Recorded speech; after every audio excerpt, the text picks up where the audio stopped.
Did you know that the very first commercially successful video game, Pong, is credited on Wikipedia for being one of the foremost games of which contained survival elements? No?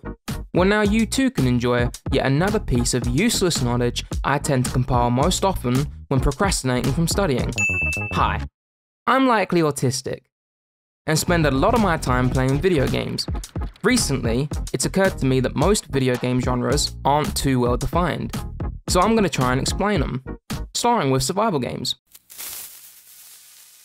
I think a good place to start when trying to explain to someone what's a survival game is to say the word Minecraft and leave it at that. Perhaps the most popular survival game of the last decade, it's here that you'll find a few of the more foundational characteristics that make up a survival game. Like the health meter, and then of course, who can forget about the classic hunger bar? Classic. By identifying these core features of a survival game, we can begin to develop our own requirements for a video game of this genre. For example, a survival game attempts to simulate real life as a player must maintain a variety of health-related status elements that, if left unattended, will result in an undesired consequence, like ligma and osteoporosis. You know what I'm saying, dude? This is possibly the most defining feature for a survival game.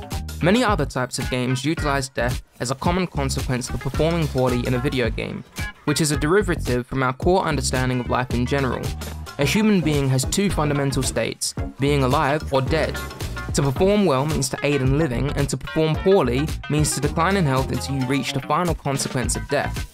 Because human beings are incapable of imagining a more severe expression of poor performance than death, it often will occur multiple times to the player throughout their gaming experience. However, while most games utilize death as a common consequence for poor performance, not every game in which a player dies is a survival game. What makes a survival game unique is its specific attention to the ongoing maintenance of status effects as a primary means for the prevention of death.